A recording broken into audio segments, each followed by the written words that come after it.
Can you talk into the microphone, please? I am talking in the microphone. We can't hear in the back. Is there a volume button? It's turned up, but it's already making static, so the louder we turn it, the more static there is right now. So, I was going to go over some meeting procedures, but I will wait until do we have an idea or other new trustees? Okay, so I will go ahead and, do those meeting procedures later, and we'll start with public comment. Let me find my notes. That list has been submitted. I haven't gotten a list yet, but I will. Oh, it's right next to me, yes, I've got it. Okay, hang on.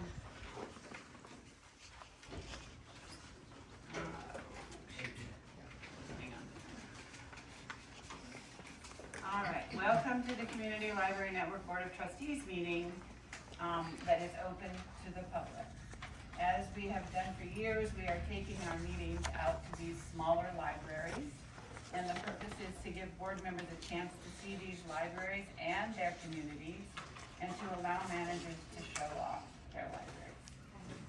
We are meeting when these libraries are closed in order to accommodate as much public as possible. We are also limiting our public comment time to 30 minutes, starting when the first person starts speaking, for us to be able to complete our work. And also to that end, we've added 30 minutes to our meeting. I'm now going to talk a little bit from the public comment policy. The Community Library Network Board of Trustees operates under the Idaho Code Open Meeting Law. The board will be pleased to take comments under advisement, although we will not be responding at this meeting. When addressing the board, please sign in before speaking, which I have the list here with your community. We ask you to give your community so that we're aware, because we have 7 communities.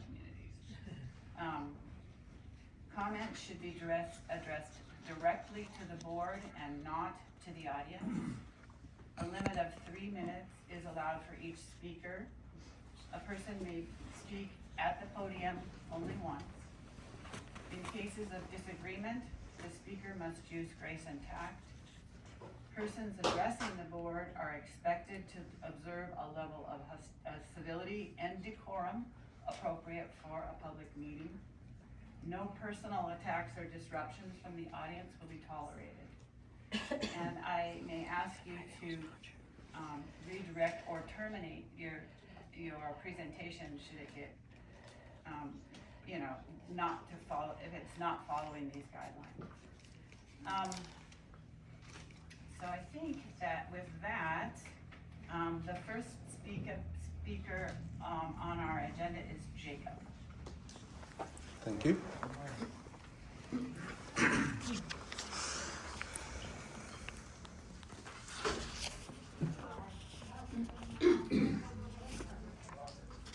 My name is Jacob. I'm a librarian here at Spirit Lake. I've worked for the Community Library Network for nearly 10 years. While on the job, I've tried to remain apolitical. During this last election cycle, this has been a challenge as we were subjected to a campaign of defamation and insult. Now, I'm off the clock, so I will speak my mind and set the record straight regarding several fraud accusations. We are not purging classics from our collection. Twain, Kipling, Alcott, and Clary are all still here. The American Library Association principles are time-tested and designed to prevent censorship or manipulation by anyone. The presidency of the American Library Association is irrelevant to our library operations. We have never held a drag queen story hour, and we are not grooming children. Parents have always been welcome to supervise youth events, and we are not hiding anything from them. Our books are not pornographic. According to Cornell Law School's legal dictionary, pornography, quote, depicts nudity or sexual acts for the purpose of sexual stimulation, unquote. That does not describe anything I have ever seen here, much less in the children's section. As for obscenity, there is no solid definition. However, again from Cornell, a work investigated for obscenity must be considered in its entirety and not merely judged on its parts. Finding something distasteful is not grounds for proclaiming it obscene, pornographic, or without literary merit. Protect the children is a good principle. That is why authoritarians use it to justify political agendas, from gun control to library censorship. Freedom of inquiry is essential to a free society, and free people make up their own minds while respecting the rights of others to do the same. We serve a diverse population including churchgoers, homeschoolers, and homesteaders. People across the religious, political, and gender identity spectrum use our collection. The library is for everyone. Not every book is for everyone, but every book is for someone. If you come here looking for something to find offensive, you will probably succeed, but that says far more about you and your motivations than it does about the library. I have no faith in those who so dishonorably bore false witness against their neighbors for weeks. These solemn oaths you are about to swear will ring hollow. How will the board work to repair this rift torn in our community and restore lost trust? You can never undo the stress we have suffered or replace the sleep we have lost.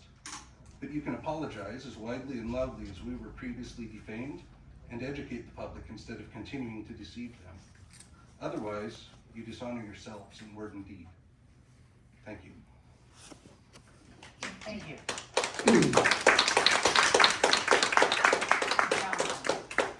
That's all I have is a John.